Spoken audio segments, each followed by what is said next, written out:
Now in this lecture, we will see what is the exactly a vapor power cycle are working. Okay. In the previous lecture, we have gone through formation of steam, how the for phase transformation of water to steam or vapor is take place, and we also got gone through the pure substance. Okay, concept of pure substance. We also gone through the some important points like what is the that saturation dome, what is the saturation vapor line, what is the saturation liquid line, and what is the significance of the critical point which is present at the top of the saturation dome. Now in this lecture we will see what is a vapor power cycle, means on which cycle or how the process are take place to extract a power or useful work done from the steam. Okay, so here we will have conceptual diagram. Okay, we will see the diagram over here just for the explanation for the how the process will take place, and after that we will see the TS plot for the respective process. Okay, so this is a system, continuous flow system. हमने दो type के system देखे हैं, control mass system and the control volume system. जो भी ये system हम देख रहे हैं it will be a control mass only, क्योंकि जो भी जो साइकिल है इसमें हम कोई भी चीज एटमॉस्फेयर में नहीं छोड़ने वाले, flow will be continue within a system. Okay, so let's see what are those system. First thing is which is considered the vapor power cycle is nothing but the most important thing, that is a boil. This is the first system. Second system, we will consider the vapor power cycle or vapor power system compressor. Okay. Third thing that is condenser. Okay. And the fourth thing we have considered, that is turbine. Okay. Order गलत हो सकता है इसका। Okay, ये जो order है, जो जिस ऑर्डर में हमने लिखा है वो ऑर्डर गलत हो सकता है, बट नाउ जब हम स्कीमेटिक डायग्राम निकालेंगे that order we will follow. Okay, so first of all this system having connection line, इस ये जो सब सिस्टम मैंने ऊपर लिखा है, चारों सिस्टम का कनेक्शन कैसे होता है एक दूसरे के साथ, तो इस तरह से वो कनेक्शन में होता है जो मैं अभी ड्रॉ कर रहा हूँ। Okay, so this is the connection of the system with each other.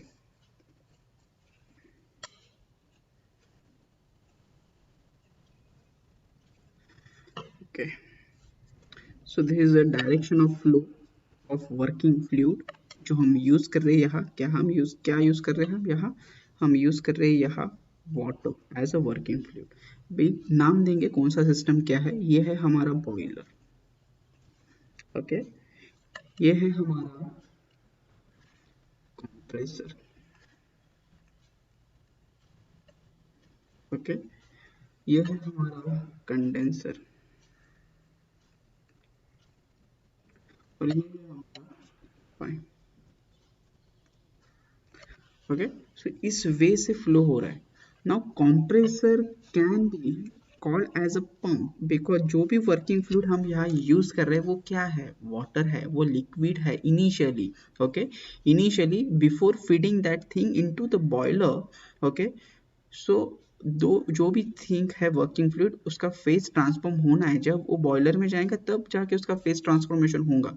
सो यहाँ जो है ये जो कंप्रेसर है it will handle a liquid, that is water, and the water is in as a liquid, it is incompressible, so this compressor is behave as a pump over here. Okay, so this pump or say compressor, that pump will pump water and feed into the boiler.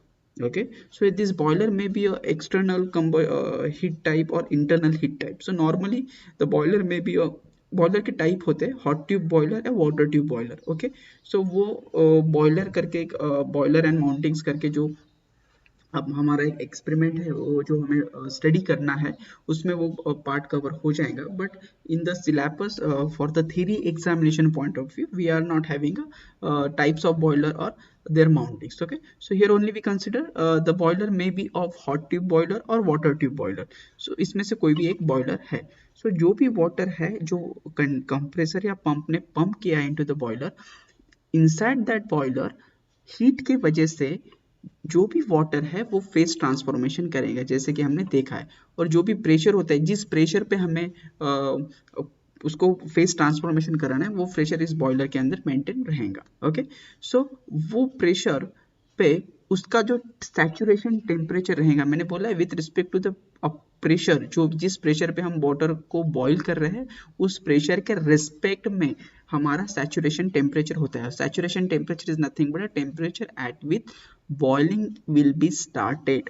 Okay, boiling is started, so that temperature is called as a saturation temperature. Okay, so at that temperature, at that Tsat temperature, boiling will start, and as soon as boiling starts, what will happen? The phase transformation take place. और जो भी water है वो phase transfer होने के बाद that high pressurized, pressure तो same रहेगा, high pressure steam will introduce into the turbine. अभी ये जो बॉयलर है, बॉयलर में सुपर हीटर भी लग, अभी जैसे बॉयलर में मैंने बोला कि एक्सेसरीज माउंटिंग होते हैं. सो बॉयलर को समझो, फॉर एग्जांपल बॉयलर ने अगर स्टीम बनाया है at 7 bar, for minimum pressure ले रहा हूँ मैं 7 bar, it will be above 50 bar only. So 7 bar का स्टीम बना है. Okay, and at a temperature, उसका टेम्परेचर है कुछ 200 डिग्री सेल्सियस का स्टीम बना है. Okay, 7 bar and 200 degree Celsius का. अगर इस स्टीम को मुझे और हीटअप करना है, so we have to allow to heat that steam further into a super heater. This is one of the mounting which used inside the boiler. So जो भी टाइप्स ऑफ बॉयलर है उसमें accessories में ये आ जाता है सुपर हीटर. सो वो boiler के अंदर ही रहेगा. So all the thing super heater and heater will consist inside the boiler only. Okay, so after that superheating, that temperature pressure will be remain 7 bar. Okay, only temperature will rise up to 300 degree Celsius और somewhat 250 degree Celsius. और जब वो super heat होगा उसके बाद इसका potential और बढ़ जाएगा, इसका हीट कंटेंट और बढ़ जाएगा, हीट एनर्जी कंटेंट और बढ़ जाएगा. और ये super heated steam at a bar of 7 bar we allowed to enter into the turbine. Okay, whenever it enter into the turbine, turbine के अंदर ब्लेड रहेंगे. फॉर एग्जाम्पल जैसे ये शाफ्ट है, इसके ऊपर ब्लेड रहेंगे, जिसका साइड व्यू अगर हम देखेंगे तो इस तरह का कुछ रहेगा. ओके, इसके ऊपर हम क्या करेंगे, एक स्पेसिफिक एंगल से जो भी स्टीम है उसको हम क्या करेंगे, छोड़ेंगे. as soon as high pressure, high temperature steam make in contact with this turbine blade, it share its kinetic energy to this turbine blade and it allowed to rotate this turbine about this shaft. सो जैसे ही ये turbine high speed पे rotate होता है, ये जो turbine का shaft रहेगा हम इसको क्या करेंगे, जनरेटर, एसी जनरेटर के साथ कपल करेंगे. और वो एसी जनरेटर जब हाई स्पीड पे रोटेट होगा तो हमको क्या मिलेगा, यहाँ एसी करंट मिल जाएगा, दैट इज इलेक्ट्रिसिटी मिल जाएंगी. वंस यहाँ हमने क्या किया, जो हीट एनर्जी है उसको मैकेनिकल एनर्जी में कन्वर्ट करके उसको फर्दर इलेक्ट्रिक एनर्जी में कन्वर्ट किया. मैकेनिकल एनर्जी मतलब हमने क्या किया, हीट एनर्जी को काइनेटिक एनर्जी में कन्वर्ट किया और दैट काइनेटिक एनर्जी ने टर्बाइन को घुमा के मैकेनिकल वर्क डन किया और that mechanical work done further converted into the electricity, that electric energy में कन्वर्ट हो गया when it couple to the AC generator. Now ये हो गया वर्क ट्रांसफॉर्मेशन. अभी जो भी फ्लूइड वर्किंग फ्लूइड था हमारा वेपर, अब वो क्या होगा, वो नीचे आएगा. अभी यहाँ ऐसे भी हो सकता है, this will be high pressure turbine and इसको ही अलॉन्ग में, इसको बोलते हैं मल्टी स्टेज टर्बाइन. उसमें क्या करते हैं, और एक लो प्रेशर, अभी जो भी हमारा जो फ्लूइड है, working fluid, high pressure turbine से निकलने के बाद उसका कुछ प्रेशर ड्रॉप होगा. 7 बार से समझो वो 6 बार हो गया, 6 बार बहुत ज़्यादा हो गया, समझो वो 3 बार हो गया. अभी फिर भी वो कुछ 3 बार और 150 डिग्री सेल्सियस अगर उसका टेम्परेचर है, अभी फिर भी इसमें कुछ अमाउंट ऑफ हीट एनर्जी और प्रेशर बचा है, तो उसको हम फर्दर अलाउ करेंगे हीट एक्सपांड होने के लिए और उसमें से फर्दर एनर्जी निकालना है हमें। सो हम क्या कर सकते हैं, मल्टी स्टेज टरबाइन यूज कर सकते हैं। एक टरबाइन के बाद अगर फिर से दूसरा टरबाइन यूज कर सकते हैं। सो वो प्रेशर कम हो गया, 3 बार हो गया 7 बार का, और टेम्परेचर हो गया 30 डिग्री सेल्सियस का 150 डिग्री सेल्सियस। सो वो टरबाइन फिर से वो स्टीम फिर से हम क्या करेंगे, दूसरे टरबाइन के अंदर अलाउ करेंगे एक्सपांड होने के लिए। और उसके बाद क्या होगा कि यहाँ भी एक अल्टरनेटर जोड़ देंगे। So whenever this low pressure low temperature steam enter to the low pressure turbine, then in this also same the turbine will be rotated and it is connected to the AC generator, so further heat energy get converted into the electrical energy. After that क्या होता है, जो भी steam बचा, ये तो electricity बन गया पूरा। so जो भी steam बाहर निकलेगा टरबाइन के हाई प्रेशर और लो प्रेशर टरबाइन से निकलेगा ना, उस steam को हम कलेक्ट करते हैं कंडेंसर के अंदर। whenever it enter to the condenser, so condenser will have a heat exchanger। Okay यहाँ से ठंडा पानी जाता है, यहाँ से वो ठंडा पानी गर्म होके आता है, water cool and water hot. So ये ठंडा पानी अंदर जाएगा और गर्म पानी बन के वो बाहर आएगा, क्योंकि जो भी स्टीम यहाँ एंटर होगा उसके साथ ये हीट एक्सचेंज करेगा। ओके हीट एक्सचेंज होने वाला है। और वैसे ही जैसे हीट एक्सचेंज होता है, सो जो भी स्टीम रहेगा वो ठंडे पानी को अपना हीट दे देगा और खुद ठंडा होकर कंडेंस हो जाएगा। और वो कंडेंस हुआ जो भी हुआ है वाटर, जो भी वेपर कंडेंस हुआ है और वाटर फॉर्म में कन्वर्ट हुआ है, वो फर्दर कंप्रेसर पंप करके बॉयलर में छोड़ेगा। So this process will go on, this is a continuous process, continuous cycle. Okay so ये साइकिल है हमारा जो हम यूज करते हैं वेपर पावर प्लांट में। अभी बात आती है कि कॉम्प्रेशन, ये तो कॉम्प्रेशन एक्चुअली कॉम्प्रेशन नहीं है, ये एक्चुअली पंपिंग एक्शन है। सो ये पंपिंग एक्शन कौन सा साइकिल फॉलो करता है और ये एक्सपांशन कौन से साइकिल से फॉलो करता है। सो ये जो प्रोसेस है ये होता है isentropic compression. Okay this is a process of isentropic compression. और ये जो एक्सपांशन का प्रोसेस होता है ये होता है आइसेंट्रोपिक एक्सपांशन। ये क्या प्रोसेस है, isentropic compression and the isentropic expansion.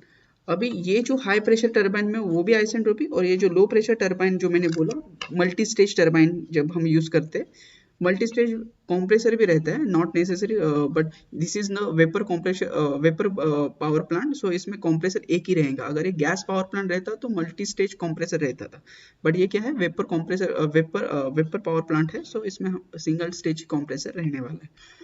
Okay so now ये जो हमारा टरबाइन है, ये छोटा लो प्रेशर टरबाइन, वो भी आइसेंट्रोपिक कॉम्प्रेशन ही फॉलो करता है। ओके आइसेंट्रोपिक कॉम्प्रेशन मीन्स हमारा जो रूल है PV raise to gamma is equal to C, ये रूल फॉलो करेगा। और ये भी PV raise to gamma is equal to C, ये रूल फॉलो करेगा। नाउ अभी क्या है कि ये तो हो गया साइकिल, किस तरह से साइकिल फॉलो करता है। अभी इस चीज को हमें टीएस प्लॉट पे ड्रॉ करना है। टीएस मतलब TS plot means temperature entropy plot. इसके ऊपर हमें निकालना है, हमें किस पे निकालना है, इसको टेम्परेचर एंट्रोपी प्लॉट के ऊपर निकालना है। सो हम टेम्परेचर एंट्रोपी प्लॉट निकालते हैं। Okay so I think phase transformation का डायग्राम वाला जो लेक्चर था उसमें मैंने आपको इस तरह से दिखाया था शायद से। ये हमारा फेज ट्रांसफॉर्मेशन था। This is 0 degree Celsius, this is -5 degree Celsius, 0 degree Celsius. Okay this is 100 degree Celsius, okay, and this will be a superheated region। okay? से कुछ अलग नहीं था शायद से, वो लास्ट पेज पे मैं दिखा देता हूँ, लास्ट लेक्चर में जो हमने यूज किया था, रेफर किया था। Just a minute,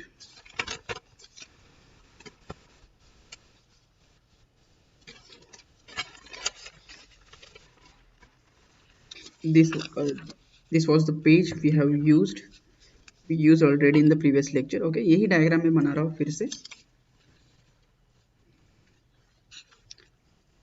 this is a point A, this is a point B, this is a point C, this is a point E, this is a point E, and this was a F. So ये one atmospheric pressure पे हमने consider कर लिया था उस time, तो हम one atmospheric में नहीं, क्योंकि वो तो कंसेप्ट एक्सप्लेन करने के लिए वन एटमॉस्फेरिक बोला था। ये नॉर्मली जो बॉयलर के अंदर स्टीम बनता है वो एटमॉस्फेरिक प्रेशर पे नहीं बनता। हम क्या करते, बॉयलर है, बॉयलर का जो लीड रहेगा, जो ढक्कन रहेगा वो क्लोज रहेगा, it is close system, so one atmospheric pressure नहीं रहेंगे उसमें, but obviously pressure one atmospheric से ज़्यादा रहेगा। सो फॉर एग्जांपल चलो कंसिडर करो 20 बार ऐसा कुछ तो है, 20 बार, अभी वो 20 बार प्रेशर पे हम ये कर रहे हैं। सो हमें हमें किसके ऊपर फोकस करना है, हमें डी टू ई प्रोसेस में फोकस करना है। ओके इसकी इस और यहाँ से मैंने क्या बोला था, 0.1 करके बोला था कि एट 1 से वो क्या हो जाता है, जो भी वाटर है, वाटर धीरे धीरे टेम्परेचर गेन करता है, यहाँ पहुंचता है और 100, मतलब यहाँ जो वाटर रहेगा वो एट रूम टेम्परेचर का रहेगा, 30 डिग्री सेल्सियस या 25 डिग्री सेल्सियस का वाटर रहेगा एट 0.1। सो 0.1 से लेके डी, ई और एफ तक हमें स्टडी करना है for the power plant. Okay so हम टीएस प्लॉट निकालते हैं। दो तरह के साइकिल्स होते हैं, पहला साइकिल होता है कार्नोट साइकिल, ओके, और दूसरा साइकिल होता है हमारा रैंकिन साइकिल। ओके तो Carnot cycle and Rankine cycle हम अभी देखते हैं। सो कैनॉट साइकिल मैं ड्रॉ करता हूँ first of all TS plot के ऊपर। TS plot is very important for is a TS plot. Okay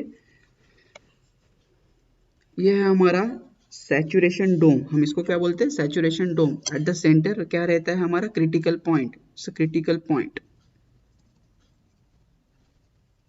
ये हमारा कौन सा लाइन है, इसको बोलते हैं हम वेपर सैचुरेशन लाइन, इसको हम क्या बोलते हैं, लिक्विड सैचुरेशन लाइन।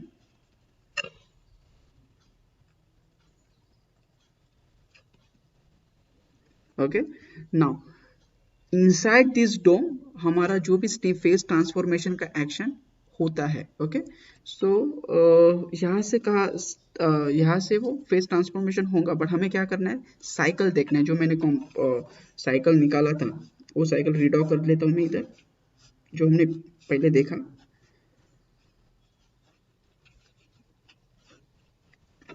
ये जो प्रोसेस था, इस प्रोसेस को हमें इस प्लॉट पे ड्रॉ करना है। ये जो प्रोसेस है, ये प्रोसेस क्या है, कंडेंसर, ये है कंडेंसर, ये है बॉयलर, ये है हमारा कंप्रेसर, ये है हमारा turbine. So this is a process, कहाँ से स्टार्ट करते हैं हम, इस प्रोसेस से। So this is a process 1, this is a point 1, this is point 2, this is point 3 and this is point 4। तो ये जो प्रोसेस है, इस प्रोसेस को हमें ड्रॉ करना है इस प्लॉट पे। ओके अभी किस तरह से ड्रॉ करेंगे वो आप देखो। ये टेम्परेचर है, इनिशियली हम रूम टेम्परेचर वाला पानी ले रहे हैं, 25 डिग्री सेल्सियस पे रहेगा। So it will start from somewhere here. अब वो पानी कहाँ जाएगा, कंप्रेसर के अंदर जाएगा, कंप्रेसर या पंप। अब ये पंप कौन सा, किस टाइप का पंप मैंने बोला था, ये प्रोसेस है पंपिंग का, process 1 to 2, this is a pumping process, pumping और यू कैन से कंप्रेशन। किस तरह से हो रहा है, आइसेंट्रोपिक, किस तरह से हो रहा है, आइसेंट्रोपिक।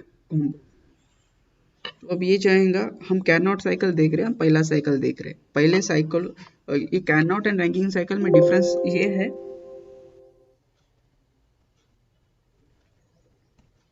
कैरनॉट और रैंकिंग साइकिल में डिफरेंस ये है कि कैरनॉट साइकिल ये है आइडियल साइकिल है, जो हम रिफर करते हैं as a benchmark cycle to what to estimate the performance और टू कैलकुलेट द एफिशिएंसी और to compare the efficiency of actual cycle. और ये जो रैंकिंग साइकिल है, ये हमारा एक्चुअल साइकिल है जो हम यूज करते हैं बॉयलर के स्टीम पावर प्लांट।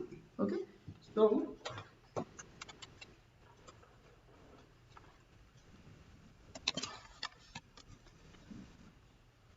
तो प्रोसेस 1 to 2 देखते हैं हम। ये है हमारा compression, isentropic compression.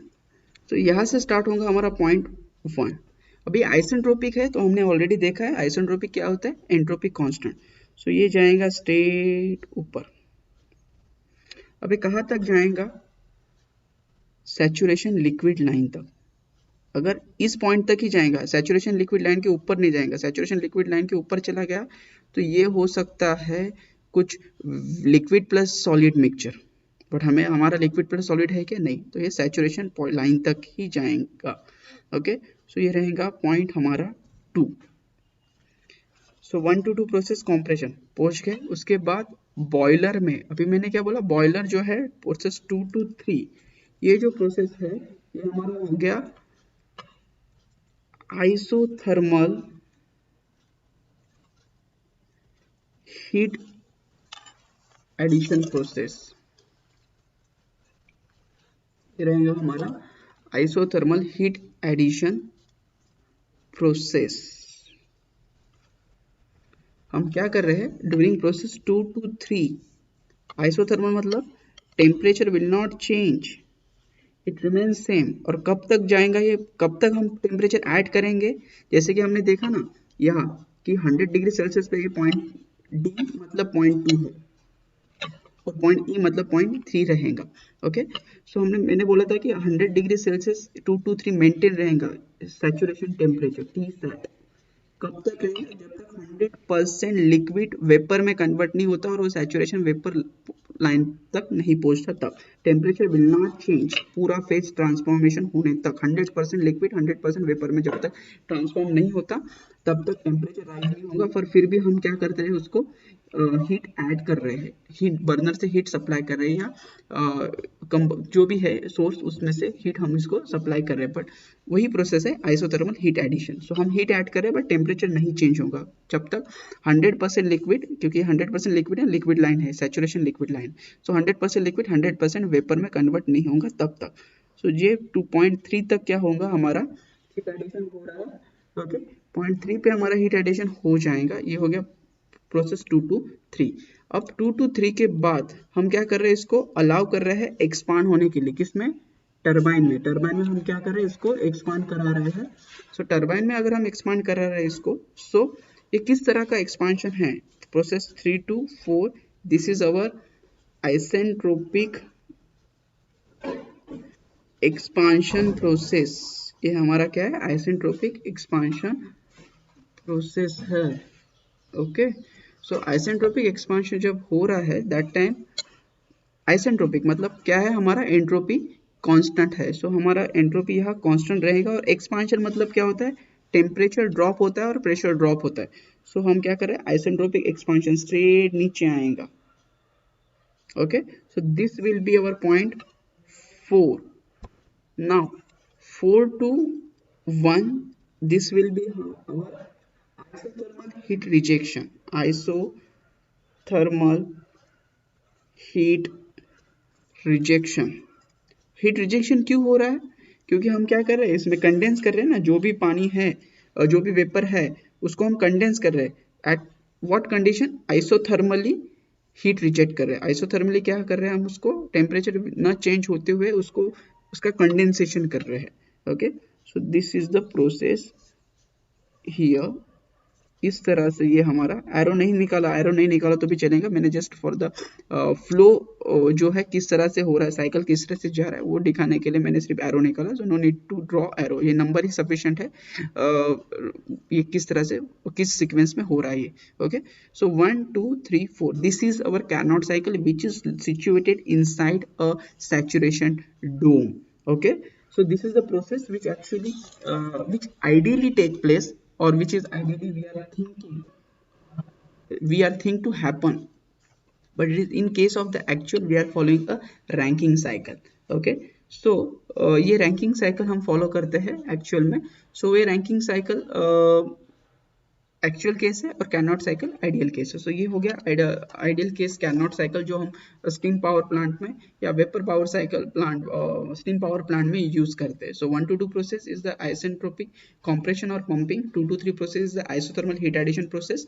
3 to 4 is the isentropic expansion process, and 4 to 1 is the isothermal heat rejection process. Okay, so till here we have completed our Carnot cycle. Okay, in the next lecture we will see the Rankine cycle, and after that we will compare a Carnot and Rankine cycle in order to have a what we can say a better knowledge of it. Okay, कि क्या Carnot cycle कहाँ कैसे Rankine cycle से अलग है वो हम देखेंगे. Thank you.